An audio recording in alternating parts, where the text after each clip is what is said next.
Hey guys! For today's video ay magluluto naman po tayo ng super spicy na adobong bituka ng baboy. Naku, ang sarap po pala ng ganitong luto sa murang bituka ng baboy. First time ko nga lamang po itong nagawa sa bituka ng baboy, kadalasan po kasi ay prito. Naku, napakasarap din po pala ng ganitong luto. So ayun nga po, nag-order po ako nitong murang bituka ng baboy dito sa palengke namin. And nilinisan ko na po yung mabuti. Naku, yun nga lamang po, napakamatrabaho po pala talaga ng paglilinis ng ganitong bituka ng baboy. Bali, ang ginawa ko po dyan is biniak ko yung bituka ng baboy at yung iba naman po ay aking binaligtad. Hinugasan ng maraming beses at nilamas ko po ng 2 beses sa asin. Tapos ito nga po pinakuluan ko po siya at nilagyan ko po yan ng asin, bawang at luya. At pagkatapos ko nga pong mapakuluan yung ating murang bituka ng baboy ay eto na, sisimulan ko na po ang pagluluto nito nga pong paigang adobo. Dito nga po sa bituka ng baboy. So ayan, nagisa na po ako dito ng bawang at sibuyas. At ayan nga po, sumama na kaagad yung laurel.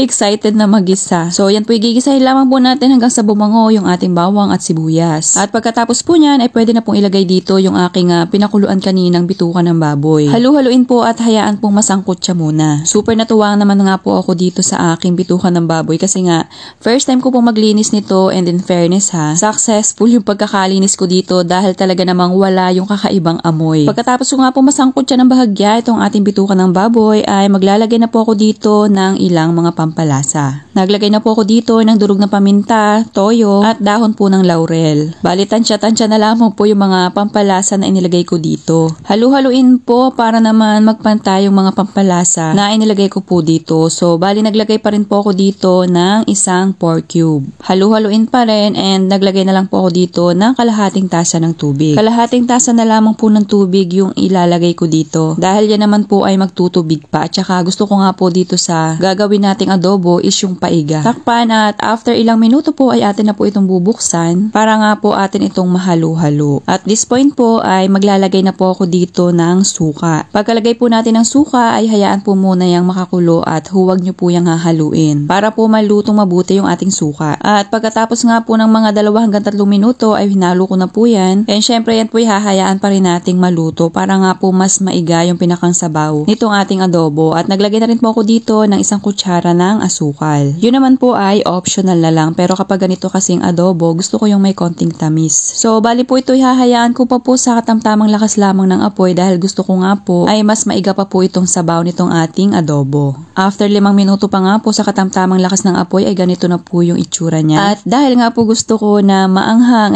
na nilagyan ko na po ng sili na medyo may karamihan na kasi kaming 2 lang naman ang asawa ko ang kakain nito. And sa totoo lang po ay pwede na po itong hanguin. Yun nga lamang po ay gusto ko talaga yung igang-iga. Yung pagkakaadobo nga po dito sa bituka ng baboy. Mas masarap po yung tipong nagmamantika na. So ayan katulad po nito, nako, perfect na po ito. At kung umabot ka nga po hanggang dito sa part ng ating video, nako, sigurado po ako na natakam po kayo dito sa ating recipe. Kaya naman pakipusuan nyo na po ito, and syempre mag-comment na rin po kayo kung hanggang saan po ba umabot itong ating spicy na paigang adobo sa bituka ng baboy. At kung bago ka pa nga lang po dito sa aking kusina ay paki-like or follow nyo na rin po.